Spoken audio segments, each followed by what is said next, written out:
जैसा कि हम लोग टॉपिक स्टार्ट किए हैं इलेक्ट्रोकेमिस्ट्री। तो इलेक्ट्रोकेमिस्ट्री में हम लोग का 2 लेक्चर कंप्लीट हो चुका है, जिसमें से हम लोगों ने पढ़ रखा है oxidation half cell, reduction half cell, salt bridge क्या होते हैं। उसके बाद आज हम लोग जिस टॉपिक के ऊपर पढ़ेंगे उस टॉपिक का नाम है डेनियल सेल।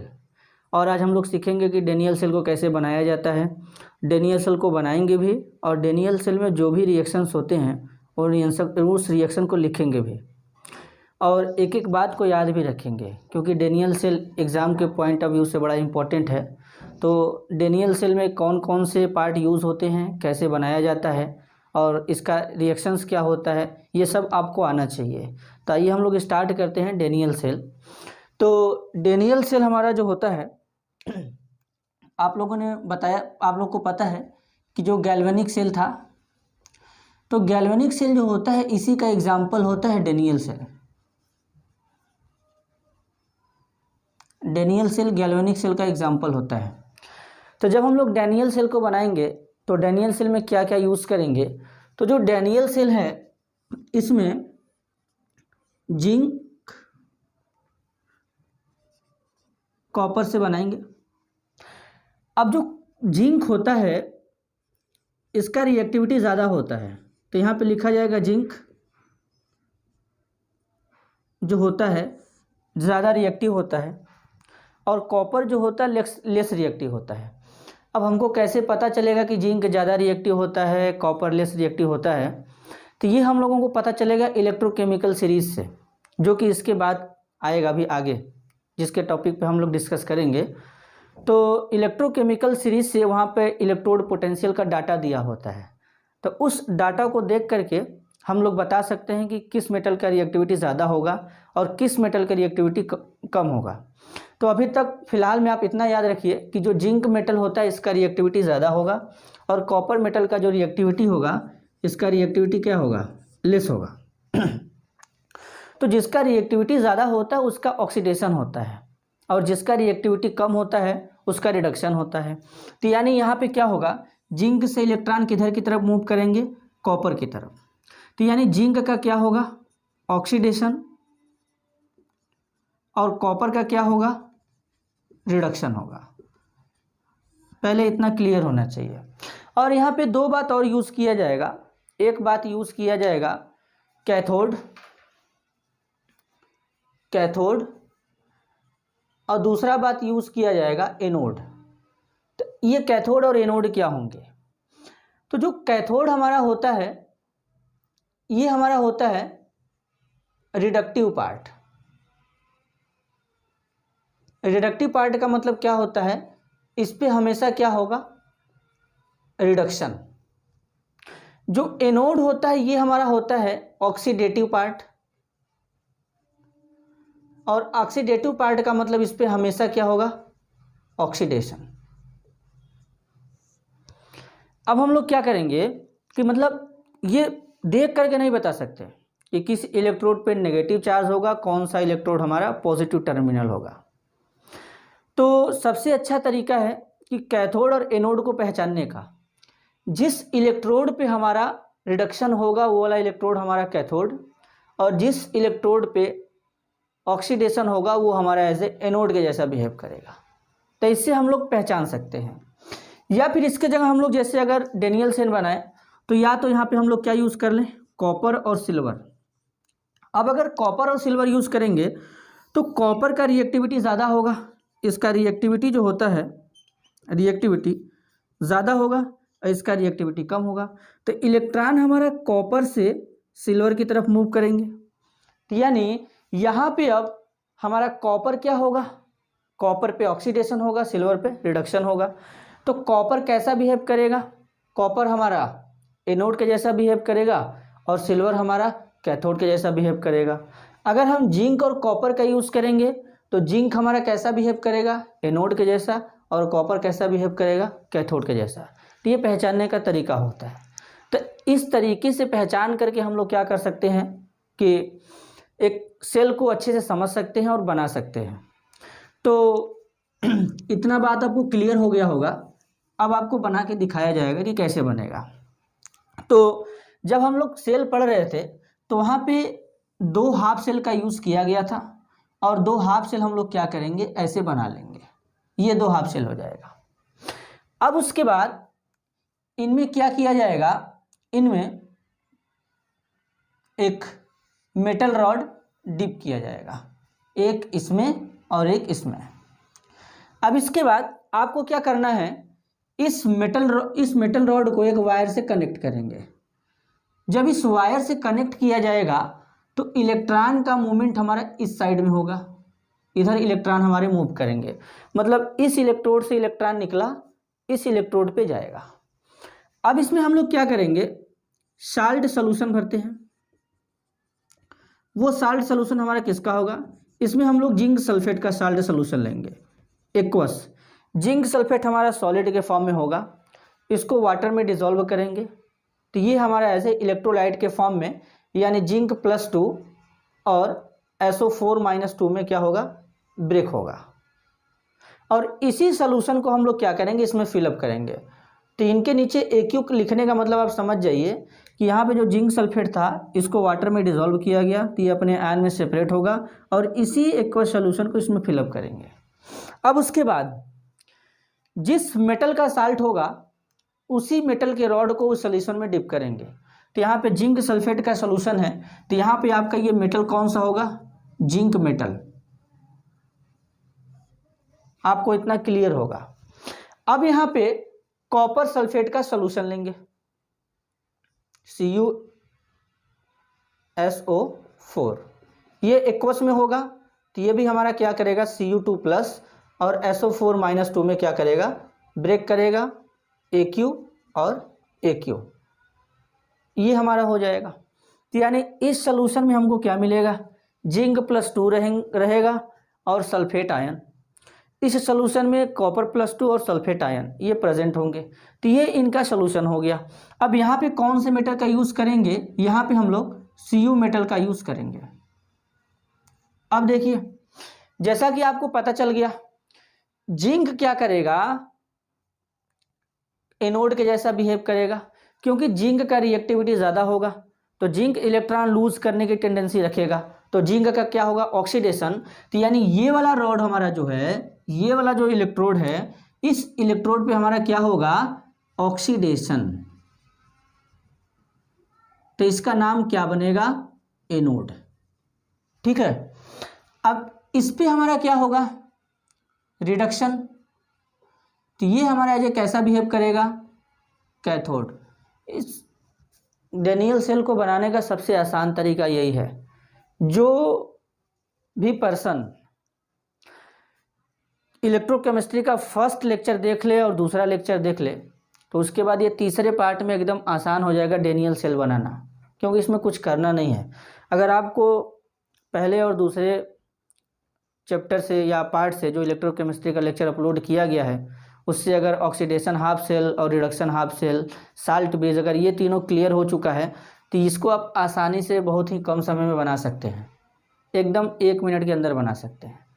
अब इसके बाद क्या करेंगे, इतना क्लियर है। अब इधर हमारा इलेक्ट्रॉन का मूवमेंट होगा, तो अब आपको पता है कि जस्ट इसके अपोजिट डायरेक्शन में क्या होगा, इलेक्ट्रिसिटी का फ्लो होगा। अब एक चीज़ और, जब इस इलेक्ट्रोड से इलेक्ट्रॉन इस इलेक्ट्रोड पे आएंगे तो इस इलेक्ट्रोड पे कौन सा चार्ज डेवलप होगा, नेगेटिव चार्ज डेवलप होगा, यानी इस पे नेगेटिव चार्ज डेवलप होगा। अब इस सोल्यूशन में हमारे कौन कौन से आयन्स होंगे, इसमें हमारा Cu+2 रहेगा और SO4-2 रहेगा। अब क्या होगा, ये जो Cu+2 है इस इलेक्ट्रोड पे डिपॉजिट होगा, तो ये क्या करेगा, यहाँ से इससे इलेक्ट्रॉन को गेन करेगा। यानी इस रिएक्शन को हम लोग क्या लिखेंगे, यहाँ पे ये जो Cu+2 है इस इलेक्ट्रोड पे डिपॉजिट होगा, तो यानी ये Cu+2 क्या करेगा, एक्वस वाला इस इलेक्ट्रोड से इलेक्ट्रॉन को गेन करेगा, यानी 2 इलेक्ट्रॉन गेन करेगा और कॉपर सॉलिड में कन्वर्ट हो जाएगा। ठीक, अब यहाँ पे क्या पता चलेगा, इसको देख के पता चल रहा है कि यहाँ पे क्या हो रहा है, रिडक्शन, इसीलिए इसका नाम था रिडक्शन हाफ सेल। आपको इतना क्लियर होगा। अब इधर देखिएगा, यहाँ पर भी क्या होंगे, हमारे जिंक +2 SO4-2 रहेंगे, लेकिन इस इलेक्ट्रोड का खास बात क्या है कि यह इलेक्ट्रोड हमारा जिंक मेटल का बना है, जिंक का रिएक्टिविटी ज़्यादा होता है, तो जिंक का टेंडेंसी होता है इलेक्ट्रॉन लूज करने का। तो जिंक क्या करेगा, जब इलेक्ट्रॉन लूज करेगा तो जिंक +2 के फॉर्म में इस सोल्यूशन में आएगा और इस इलेक्ट्रोड से होता हुआ इलेक्ट्रॉन ऐसे ऐसे इस तरह की तरफ मूव करके इस इलेक्ट्रोड पे जाएगा। लेकिन अब आपको पता है तो उसके पॉइंट ऑफ व्यू से ये पॉजिटिव वाला हो जाएगा, वो नेगेटिव वाला हो जाएगा। लेकिन जब हम लोग बैटरी के टर्मिनल से चेक करते हैं तो बैटरी के पॉइंट ऑफ व्यू से ये हमारा जो होता है नेगेटिव टर्मिनल होता है और ये क्या होता है, पॉजिटिव टर्मिनल होता है बैटरी के पॉइंट ऑफ व्यू से। तो आपको इतना क्लियर हो चुका होगा कि ये सेल कैसे बना। अब ये पूरी तरह से कंप्लीट नहीं हुआ है। कंप्लीट इसलिए नहीं हुआ है क्योंकि अभी भी इलेक्ट्रिसिटी फ्लो नहीं करेगा, ये उतने अच्छे से सेल काम नहीं करेगा, क्योंकि अभी यहाँ पे साल्ट ब्रिज का यूज़ करना बाकी है। क्योंकि आपको पिछले वाले लेक्चर में बताया गया था कि साल्ट ब्रिज का इंपॉर्टेंट रोल क्या होता है, इंटरनल सर्किट को कंप्लीट करता है। और जब तक इंटरनल सर्किट कंप्लीट नहीं होगा तब तक ये हमारा जो सेल है काम नहीं करेगा। तो अब हम लोग क्या करेंगे, यहाँ पे साल्ट ब्रिज का यूज़ करेंगे। ये हो जाएगा साल्ट ब्रिज, ये आपका साल्ट ब्रिज हो जाएगा। अब साल्ट ब्रिज में यहाँ पे क्या होता है, यहाँ पे हमारा क्या होता है, कॉटन वूल होता है।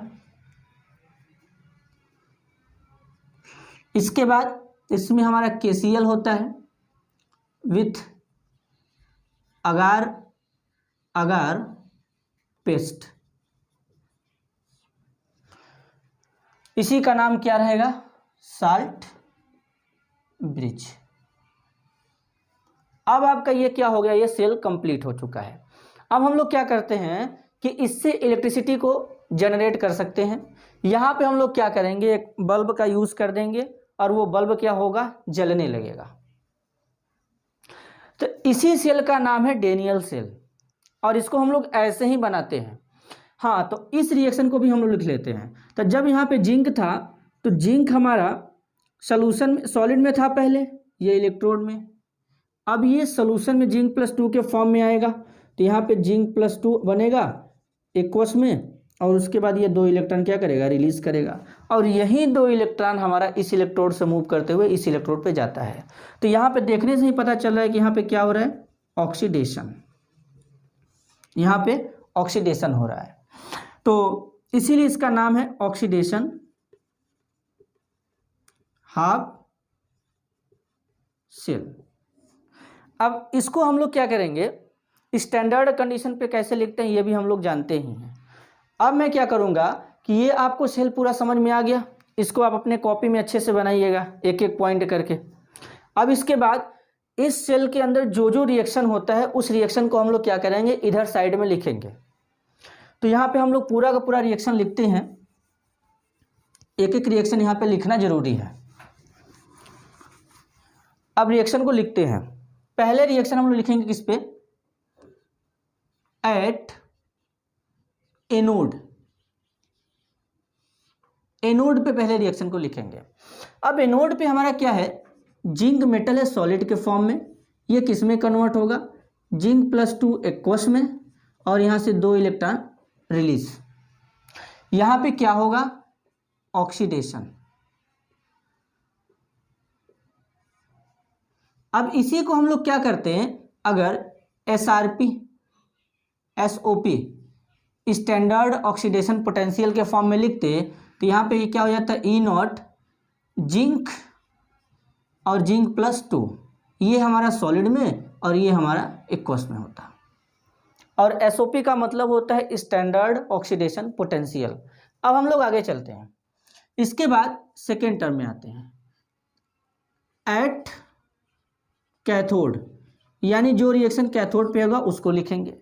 अब कैथोड पे हमारा कौन है, Cu+2 एक्वस, ये 2 इलेक्ट्रॉन को गेन किया, गेन करने के बाद ये कॉपर सॉलिड में कन्वर्ट हो गया। जब ये कॉपर सॉलिड में कन्वर्ट हुआ तो यहाँ पे क्या हो रहा है, रिडक्शन। अब हम लोग इसको किस में लिखेंगे, SRP के फॉर्म में, स्टैंडर्ड रिडक्शन पोटेंशियल। तो यहाँ पे क्या होगा, E0 Cu+2 single vertical line use करेंगे और Cu ये हमारा एक्वस में है, ये हमारा सॉलिड में है। अब ये बना, इन दोनों इक्वेशन को आप ऐड कर दीजिए, जोड़ दीजिए, उसके बाद जो मिलेगा वो फाइनल रिएक्शन होगा और वही रिएक्शन इसके अंदर होगा। तो यानी ये ऑक्सीडेशन, ये रिडक्शन, इन दोनों को जब कंबाइंड करेंगे तो हम लोग को मिलेगा रेडॉक्स रिएक्शन। यानी इससे ये पता चलता है कि इस सेल के अंदर हमारा रेडॉक्स रिएक्शन होगा। जब रेडॉक्स रिएक्शन होगा तो ये सेल कंप्लीट हो जाएगा। और रेडॉक्स का मतलब होता है ऐसा सेल जिसमें ऑक्सीडेशन और रिडक्शन दोनों होता है। क्योंकि जो रेडॉक्स वर्ड यूज किया जाता है रेडॉक्स, दरअसल इस रेडॉक्स में रेड का मतलब होता है रिडक्शन और ऑक्स का मतलब होता है ऑक्सीडेशन। तो जहाँ पे ऑक्सीडेशन और रिडक्शन दोनों प्रोसीजर एक साथ होते हैं उसी को रेडॉक्स बोला करते हैं। तो अब इन दोनों रिएक्शन को हम लोग ऐड करते हैं। तो जो रिएक्शन ऐड करेंगे तो पहले आप इसको लिखिए, जिंक सॉलिड, ठीक। इसके बाद अब इतना लिखने के बाद पहले लेफ्ट वाले को पूरा लिखिए, फिर राइट वाले को लिखा जाएगा। तो जिंक सॉलिड हो गया। अब इधर आते हैं, प्लस का साइन लगाइए, Cu+2 एक्वस +2 इलेक्ट्रॉन, इसके बाद एरो का साइन बनेगा। एक बात और ध्यान में रखिएगा कि जब हम लोग सेल का रिएक्शन लिखेंगे, कोई भी रिएक्शन लिखेंगे, तो यहाँ पे इसका फेज दिखाना जरूरी है कि ये सॉलिड में है, ये एक्वस में है। अगर फेज भी नहीं दिखाएंगे तो प्रॉब्लम हो जाएगा, क्योंकि अभी आगे इसके बाद हम लोग पढ़ेंगे सेल रिप्रेजेंटेशन। तो सेल रिप्रेजेंटेशन का मतलब होता है कि सेल को कैसे रिप्रेजेंट किया जाता है और तरीका क्या होता है, तो उसका भी मतलब हम लोग समझेंगे। अब ये आपका हो गया।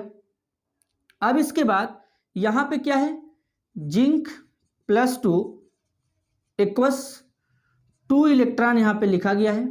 इसके बाद प्लस का साइन लगाइए, कॉपर सॉलिड।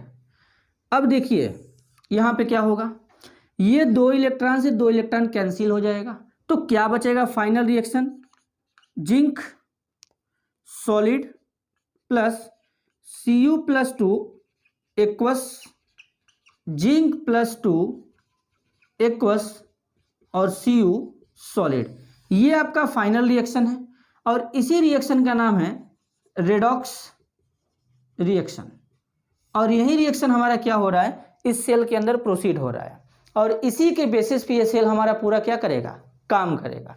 तो एक बार फिर से समझते हैं, उसके बाद आपको आगे पढ़ाया जाएगा। देखिए ये डेनियल सेल है और डेनियल सेल कैसे बनाना है, इससे पहले आपको आना चाहिए कि ऑक्सीडेशन हाफ सेल क्या होता है और रिडक्शन हाफ सेल क्या होता है और साल्ट ब्रिज क्या होता है। तो जैसा कि पहले ही आपको बताया गया था कि जो डेनियल सेल होता है ये गैल्वेनिक सेल का एग्जाम्पल होता है। अब हम लोग इसको कैसे बना सकते हैं, या तो जिंक कॉपर का यूज़ कर लें या तो कॉपर सिल्वर का यूज़ कर लें। तो जो जिंक होता है ये कॉपर से ज़्यादा रिएक्टिव होता है। तो यहाँ पे जो सामने व्हाइट बोर्ड पे जो बनाया गया फिगर, इस फिगर में जिंक और कॉपर का यूज़ किया गया है। तो मतलब जिंक का रिएक्टिविटी ज़्यादा और कॉपर का रिएक्टिविटी कम होगा। अब जिसका रिएक्टिविटी ज़्यादा होगा उसका इलेक्ट्रॉन लूज करने का टेंडेंसी ज़्यादा होगा और जो इलेक्ट्रॉन लूज करेगा उसका होगा ऑक्सीडेशन, और जहाँ पे होगा ऑक्सीडेशन वो एज ए बिहेव करेगा एनोड, और जिसका टेंडेंसी होगा इलेक्ट्रॉन गेन करने का वो इलेक्ट्रॉन गेन करेगा, और जो इलेक्ट्रॉन गेन करेगा वहाँ पे होगा रिडक्शन, और जहाँ पे होगा रिडक्शन वो हमारा कैसा बिहेव करेगा, कैथोड के जैसा। और कौन कितना ज़्यादा रिएक्टिव है ये हम लोग आगे डिस्कस करेंगे। इलेक्ट्रोकेमिकल सीरीज होता है तो इलेक्ट्रोकेमिकल सीरीज में इलेक्ट्रोड पोटेंशियल का वहाँ पे वैल्यू दिया होता है, उस वैल्यू के अकॉर्डिंग हम लोग चेक कर लेते हैं कि कौन सा मेटल ज़्यादा रिएक्टिव होगा। ठीक है, तो सबसे पहले आप 2 हाफ सेल बनाइए। इधर वाले का नाम है ऑक्सीडेशन हाफ सेल, इधर वाले का नाम है रिडक्शन हाफ सेल। एक बात और, जो ऑक्सीडेशन हाफ सेल होता है उसको हमेशा लेफ्ट साइड में बनाया जाता है और उसको लेफ्ट साइड में लिखा भी जाता है, और इसको लिखने का और रिप्रेजेंट करने का तरीका क्या होता है मैं अभी आपको कुछ समय में बता दूंगा। अब ये ऑक्सीडेशन हाफ सेल, ये रिडक्शन हाफ सेल, इसमें मेटल रॉड का यूज़ करेंगे, इसमें भी मेटल रॉड का यूज़ करेंगे। जिस मेटल रॉड का यूज़ करेंगे उसी का साल्ट सोल्यूशन इसमें फिलअप करेंगे। तो जिंक सल्फेट का सोल्यूशन इसमें फिलअप किया गया, एक्वस में है तो जिंक +2 और SO4-2 में ब्रेक रहेगा। अब इसमें मेटल रॉड लगाएंगे, इसमें भी कॉपर सल्फेट का सोल्यूशन फिलअप किया जाएगा, मेटल रॉड लगाया जाएगा। इनको एक वायर से कनेक्ट करेंगे, तो जब वायर से कनेक्ट करेंगे तो जिंक का रिएक्टिविटी ज़्यादा है, जिंक हमारा क्या करेगा, इलेक्ट्रॉन लूज करेगा इस इलेक्ट्रोड पे और जिंक +2 के फॉर्म में सोल्यूशन में आ जाएगा। तो इधर क्या करेगा, इस सोल्यूशन में जिंक +2 का कंसंट्रेशन इंक्रीज करेगा। यानी यहाँ पर अगर एक वर्ड में बोला जाए तो इस सोल्यूशन का मास इंक्रीज करेगा और इस इलेक्ट्रोड का मास क्या होगा, डिक्रीज करेगा। अब इलेक्ट्रॉन इधर मूव करेंगे, इस इलेक्ट्रोड पे आएंगे। तो अब इस सोल्यूशन से जो कॉपर है ये इस इलेक्ट्रॉन को गेन करेगा, तो इस इलेक्ट्रोड पे कॉपर +2 हमारा कॉपर सॉलिड के फॉर्म में डिपॉजिट होगा।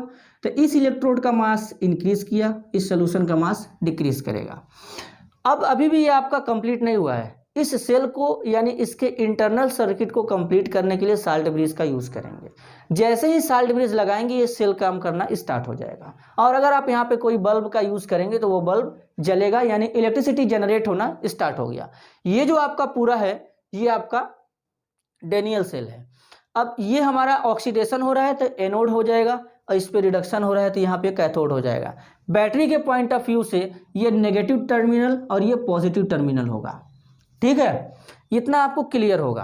अब इसके बाद जब हमारा जिंक था यहाँ से जिंक +2 के फॉर्म में कन्वर्ट हुआ तो यानी सॉलिड था, सॉलिड से एक्वस में गया, 2 इलेक्ट्रॉन रिलीज किया, ऑक्सीडेशन हो गया। कॉपर +2 था, इलेक्ट्रॉन को गेन किया, रिडक्शन हो गया, सॉलिड में कन्वर्ट हो गया। इन्हीं दोनों इक्वेशन को यहाँ पे लिखा गया है, जिंक सॉलिड जिंक +2 में कन्वर्ट होगा, 2 इलेक्ट्रॉन रिलीज किया, ऑक्सीडेशन। अब स्टैंडर्ड कंडीशन में कैसे रिप्रेजेंट किया जाता है आपको बताया गया था। तो जो सॉलिड था उसको पहले लिख दिए, सिंगल वर्टिकल लाइन इसलिए यूज करते हैं क्योंकि दोनों डिफरेंट फेज में है। इसके बाद कैथोड पे जो रिएक्शन हो रहा था उसको वापस से लिख दिया जाएगा और फर्स्ट रिएक्शन और सेकेंड रिएक्शन इन दोनों रिएक्शन को ऐड कर देंगे। ऐड करेंगे तो पहले लेफ्ट वाले को लिखते हैं, फिर बाद में एरो लगाने के बाद राइट वाले को लिखेंगे। तो ये जिंक सॉलिड कॉपर एक्वस में 2 इलेक्ट्रॉन, उसके बाद ये एक्वस वाला रहेगा, 2 इलेक्ट्रॉन लिखा जाएगा और ये सॉलिड लिखा जाएगा। 2 इलेक्ट्रॉन से 2 इलेक्ट्रॉन कैंसिल हो जाएंगे और जो पूरा बचेगा वो आपका रिएक्शन हो जाएगा, रेडॉक्स रिएक्शन। रेडॉक्स बोलने के पीछे का कहानी था कि इसमें ऑक्सीडेशन भी होता है और रिडक्शन भी होता है। ये टोटल आपका हो गया। अब क्या होता है कि ये हमारा डेनियल सेल यहाँ पे कंप्लीट हो जाएगा। तो आपको अब कुछ करना नहीं है, डेनियल सेल बनाना है, इस रिएक्शन को लिखना है अपने नोट्स में। तो ज़्यादा ये कठिनाई वाला काम नहीं है, आप चाहेंगे तो आसानी से हो जाएगा। अगर आप हमारे चैनल पर नए हैं तो ये अगर आप डायरेक्ट समझना चाहते हैं इसे इसको तो नहीं समझ में आएगा। इसीलिए अगर आप चाहते हैं कि डेनियल सेल एकदम क्लैरिटी के साथ एक एक बात समझ में आए तो इसके लिए आपको क्या करना पड़ेगा, इसका पहले पार्ट 1 और पार्ट 2 भी देखना पड़ेगा। हम लोग पार्ट 1 और पार्ट 2 का भी जो लिंक होता है इस वीडियो के नीचे दे देंगे। अब एक बात, इस सेल को रिप्रेजेंट कैसे करेंगे, तो इसको रिप्रेजेंट करने का तरीका यहाँ पे हम लोग जब अभी अगले लेक्चर में पढ़ लेंगे, जब सेल रिप्रेजेंटेशन पढ़ेंगे तब, तो वहाँ पे मैं आपको बता दूंगा कि उसको कैसे रिप्रेजेंट करेंगे। और आप इसका अच्छे से स्क्रीनशॉट भी ले लीजिए, आप स्क्रीनशॉट ले लीजिए, आप लोग स्क्रीनशॉट भी ले चुके होंगे। तो अब आपको ये डेनियल से समझ में आ गया होगा। अब हम लोग क्या करेंगे, अगले लेक्चर में मिलेंगे। और अगर आपको आज का ये वीडियो समझ में आया, डेनियल सेल हमारा अच्छा लगा या पढ़ाने का तरीका अच्छा लगा, तो हमारे वीडियो को लाइक करिए और हमारे चैनल को सब्सक्राइब करिए, ज़्यादा से ज़्यादा लोगों तक शेयर करिए। तब तक के लिए धन्यवाद।